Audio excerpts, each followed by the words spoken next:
Pessoal, muito boa noite para você que acompanha o Jornal A Hora de Itapema, nossa página no Facebook, sempre com tantos assuntos importantes, sempre assuntos de interesse da comunidade, sempre buscando auxiliar os nossos moradores de alguma forma, também trazendo informação de qualidade, prestação de serviço e muito mais. Michele Rocha ou da Rocha? Isso. Rocha. Rocha. Michele Rocha está aqui para falar com a gente, semana especial voltada à questão do autismo. No último sábado, dia 2, foi um dia todo especial, chamando a atenção à prevenção, chamando a atenção ao preconceito, né? Como as pessoas, como nós devemos nos portar próximo de uma pessoa, né? Que autista, Sim, isso, é assim que fala. isso, é. A gente comete alguns erros, né, gramaticais aqui na hora de falar um pouco sobre o assunto. Michele, você é mãe do João. Isso. O João foi diagnosticado com autismo com que idade? Isso. Tudo bem? Olá, tudo bem? Boa noite a todos. O João foi diagnosticado com 1 ano e 9 meses. Na verdade, os pais já são os primeiros a fechar o diagnóstico devido aos comportamentos que aparecem, né? E a palavra autismo, eu acho que foi pela primeira vez pronunciada entre nós não tínhamos conhecimento, acho que eu nunca convivi com um autista, né? A primeira pessoa foi o meu filho. Então ele tinha 1 ano e 9 meses quando a gente já chegou à conclusão de que ele era autista e aí sim fomos buscar um médico já com essa certeza.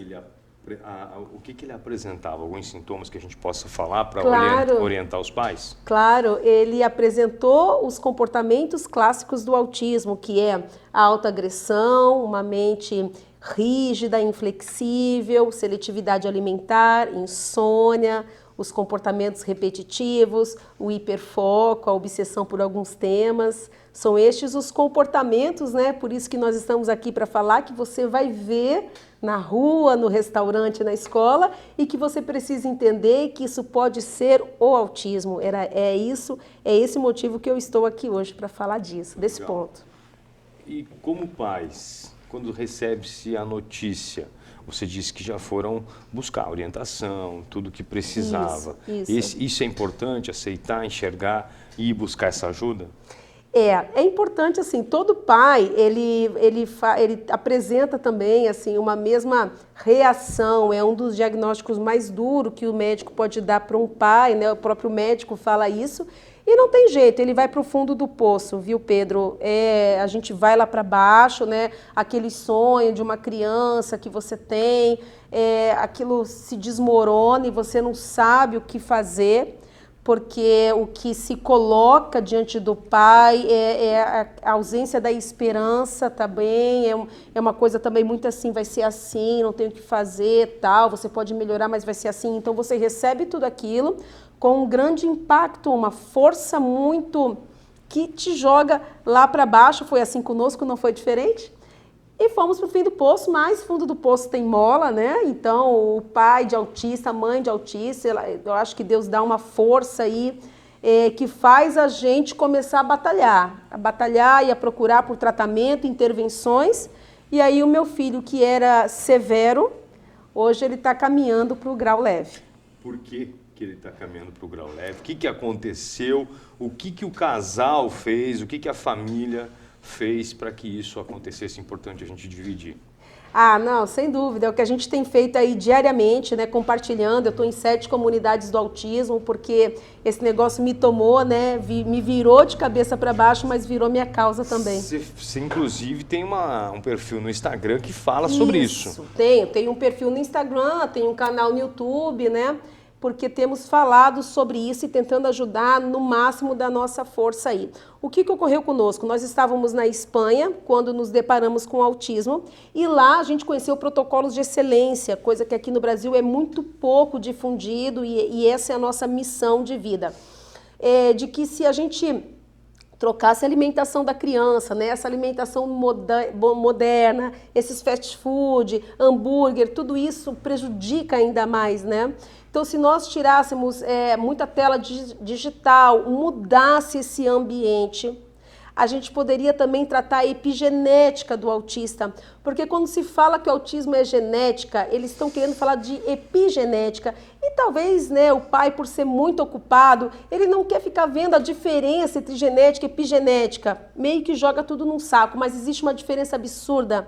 A epigenética ela é suscetível ao meio ambiente. Vou dar um exemplo aqui muito simples, eu tenho rinite alérgica. Se eu chego num ambiente onde tem pó, eu vou espirrar. Se eu chego num ambiente limpo, eu não vou espirrar. Então, o que nós fizemos com a vida do João foi mudar esse meio ambiente, onde os transtornos do espectro autista despencou em 4 meses, Pedro. Olha só. Foi uma loucura. Quando eu descobri esses protocolos, que nós vamos abordar aqui de uma forma simples, e sucinta também, né, para não demandar muito tempo, eu achei aquilo assim, será que isso vai dar certo? Isso está fora do convencional, essa questão de você assim trocar alimentação, mover os metais pesados que habitam em nosso corpo. Eu falei, isso está me trazendo muita esperança, será que isso está certo? Eu falei, se isso não tiver certo, era um biofísico alemão que explanava sobre isso. Falei, nós vamos chamar a polícia para este senhor, porque nós estamos com esperança. E você imagina isso ser uma brincadeira, isso é uma falta de respeito, nós vamos publicar. E aí minha esposa falou para mim, e se der certo? Eu falei, se der certo, nós vamos publicar também. Então, por isso nasceu aí nossas redes sociais. Deu muito certo. Eu resolvi ter um caderno onde eu ia pontuar todo o comportamento do João, para ver se de fato ia dar certo, e eu ia largar o tratamento paralelo. Porque você imagina se eu faço aquilo que a medicina tradicional me pede, sim, e mais esse tratamento. Ele iria melhorar e eu não saberia, Pedro, de onde iria vir essa melhora. Então, nós tomamos aí uma atitude de coragem, né? Fomos radicais, então o João saiu das terapias e ficou somente nesse tratamento, né? Um tratamento natural, que consiste em mudar essa região do intestino da criança, porque nós sabemos que existe uma relação entre intestino e cérebro, então a gente quis deixar essa conexão limpa, suave. Então, ele, de 8 crises que ele tinha, que os vizinhos batiam na minha porta lá na Espanha, porque eles diziam, nossa, você tem que tomar uma atitude. E meu filho chorava por 3 horas, nossa, gritava por 3 horas. Eu falei, eu não tenho o que fazer. Aí ele batia de novo e a gente tinha que chamar a polícia para os vizinhos. Sim. Não foi uma vida fácil. Então, você vê aquilo despencar. Foi embora. Com esses tratamentos que a gente pode abordar depois, se assim você quiser. Então, é isso. A gente fez. Eu vi que daí de 8 crises mensais caiu para 1. E aí de 3 horas foi caindo para 15 minutos, 20 minutos, 10, a ponto que ele não tem mais crise hoje. Coisa boa. Que idade ele tem? Ele tem 4 anos e meio. Olha só. E aí ele não dormia a noite toda, ele rangia os dentes. Hoje ele dorme 11 horas seguidas por noite, sem nenhum medicamento, tá bem? Meu filho não toma medicamento. Era isso que eu ia te perguntar, Michele, porque assim, você disse que essas alternativas, esses tratamentos, o Brasil não recebe, né? Acaba não trazendo para cá, prefere tratar com medicamentos, com remédios. É isso que acontece no Brasil? Me desculpe a sinceridade, mas aqui no Brasil existe muito lobby, né? Infelizmente. Então, assim, se o médico dizer para você... É que é uma cadeia, né? O médico vai ganhar para consulta, para fazer a receita, a farmácia vai ganhar, enfim. Pensei que eu não poderia falar isso para trazer algum aborrecimento aqui, mas... eu acho que não. Não tem problema nenhum. É um olhar diferente, julgue sim, quem quiser, como... né? Tá falando como a coisa acontece. E a pessoa reflete em casa, né? É o que eu falo, aí você pensa em casa. Claro. Pelo menos eu estou trazendo mais uma abordagem para você, né? Perfeito. Mas, assim, a medicina é assim, cada vez que ela receita um medicamento, né, existe ali as suas comissões e tudo mais. Então, quando um médico fala para você ir na feira comprar um abacate, ele não está ganhando nada com isso, né? Nós sabemos que hoje na medicina o que mais dá lucro são os medicamentos e nem tanto mais a profissão em si. Mas, enfim, vamos falar do que é bom, né? E aí, o que é feito? Quais são esses outros protocolos? Então, são protocolos assim de você utilizar plantas e ervas que vai trazer uma desintoxicação, né?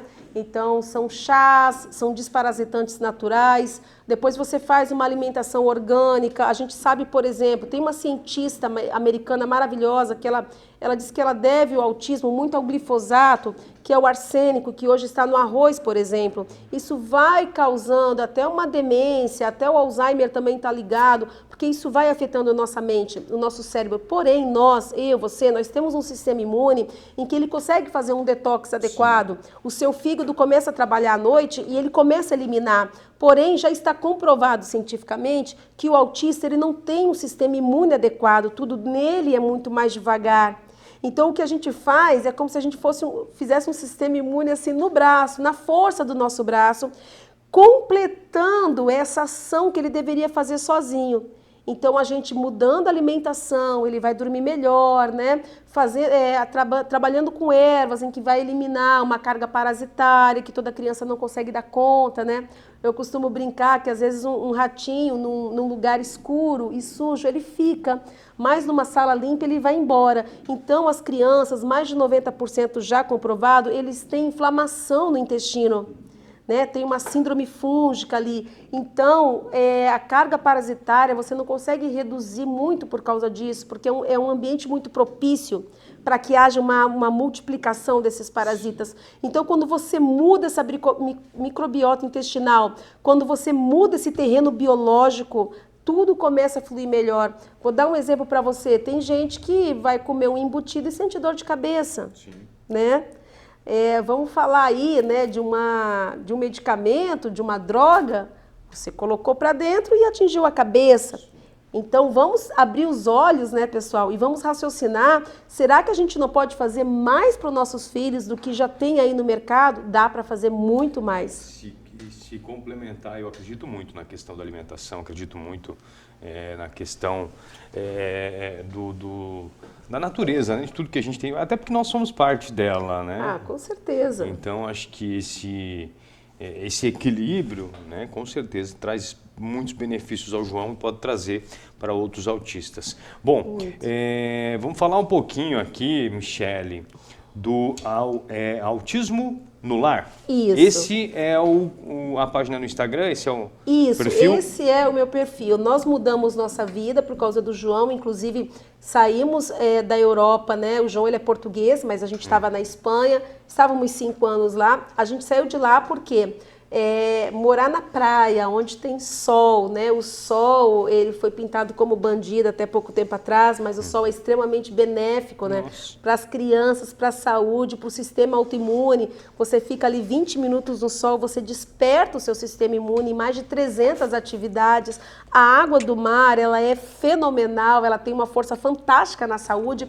Então, nós viemos morar aqui em Itapema, estamos aqui, eu acho que 1 ano aqui em Itapema, né? Nesse intuito. Então, tudo mudou. E o perfil Autismo no Lar nasceu nesse intuito, que o nosso filho seria tratado dentro da nossa casa. Claro que o meu filho tem médico, né? Tem uma médica excepcional. Claro que o meu filho ele é acompanhado quando é necessário, né? Mas a gente aplica mesmo as práticas do João, as intervenções são dentro de casa. Então, o Autismo no Lar nasceu por conta desse viés, dessa ideia, tratar o nosso filho conosco em casa. Michele, para a gente fechar, eu queria que a gente falasse um pouquinho sobre como as pessoas devem se comportar, né, diante de um autista. A gente não sabe, não sabe se tem que ter um comportamento diferente do que a gente tem do normal, como é que a gente deve se comportar. Isso é muito importante, né? Agora na Semana da Consciência do Autismo, eu queria falar assim para todos que consciência é essa? Qual consciência, né? Eu não tenho uma consciência que o meu filho é célebre ou que o meu filho é genial, como às vezes se pintam por aí, né? O meu filho, ele está lutando contra o autismo todos os dias e ele sofre com isso, né? Claro que ele é uma delícia e ele tem particularidades dele, assim, extraordinária, né? Ele é capaz de ficar olhando para uma formiguinha por mais de 1 hora, tem o belo do autismo, mas estão se pintando algo que não existe, né? Anjo azul, tal, não existe. Ele é uma criança que ele precisa, sim, ser chamada a atenção quando é a criança, né? Moldar esse caráter quando é a criança, porque ele também é criança, né, Pedro? Sim. E também, quando for autista, precisa haver o respeito, haver a compreensão, o que é importante para as pessoas que estão na rua, né? Que era o que acontecia comigo. Às vezes, no supermercado, você vê uma criança dando birra, se jogando no chão, e você pensa assim, puxa, que criança mal educada, e você olha para os pais como eu recebi esse olhar, né?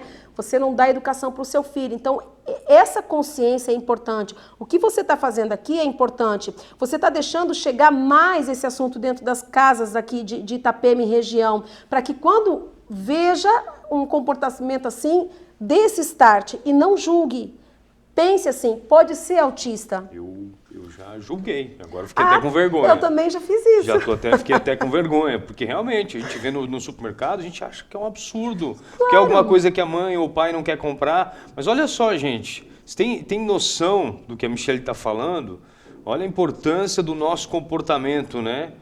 E aí, não fala nada, simplesmente fica quieto, conversa com o pai ou com a mãe? Eu acho assim, né? Eu também tinha, viu, Pedro? Fique em paz, porque isso explodiu nos últimos 10 anos e vai explodir aí 2026, quase que a metade das crianças tá vindo a galope.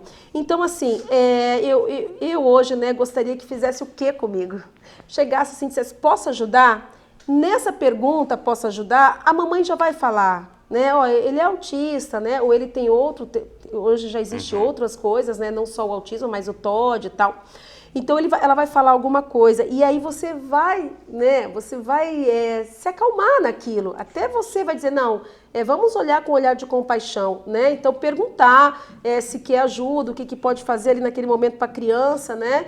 E deixar a criança tranquila. A criança não gosta muito do toque, né? O meu filho é diferente porque às vezes o que não gosta do toque é a medicação. É a alopatia, né, que deixa a criança em estado de zumbi e quer ficar no mundinho dela. E assim, evitar o toque, então, das crianças em gerais, né? Aí num restaurante ali que houve alguma situação, você não ficar olhando, porque a gente fica com vergonha, a gente fica constrangido, né? Então, às vezes eu vou falar de mim, no passado ficava olhando, tipo assim, né? E hoje não, hoje eu iria dizer, olha, se precisar de alguma ajuda, eu tô por aqui. E eu viro aqui, né? E não julgo. O não julgar é muito importante, né? E não ter medo quando a criança está bem. Por exemplo, eu estou num condomínio, meu menino chega, bate aqui, né? Soquinho. Eles querem, mas eles não sabem como. Eles querem socializar, mas eles não sabem como. Não quer dizer que não quer, mas eles não sabem como. Então, tocar na criança, você vai perceber se a criança não gosta, mas geralmente eles são carentes, porque quando fala autista, você já fica aquele gelo, né? Então ficar assim, se a criança está em crise, se a criança está apresentando algum problema ali, sim, você fica na sua, reservado, dá as costas para aquilo, para que a mãe possa se sentir à vontade. Mas fora isso, Pedro, tentar tocar, tentar conversar, porque no fundo eles gostam e querem isso. Michelle Rocha conversando com a gente aqui na página do Jornal Hora de Itapema, um assunto extremamente importante. A mãe do João, de 4 aninhos e meio? Isso. 4 aninhos e meio. Que do severo passou agora. Estava no moderado, agora ele caminha para o leve. Está indo para o leve. Gente, vamos falar sobre autismo, vamos, ao longo dessa semana, trazer outras informações. É muito importante que os pais tenham muita atenção nos seus filhos. Tira um tempo, deixa alguma coisinha de lado, que vai valer a pena sim. Michelle, obrigado mais uma vez. Leva um abraço para o João e para o... Tinho, meu esposo, e para o Matheus, meu bebê. Olha aí, que legal. Obrigada a todos também. Boa noite, obrigada. Até mais.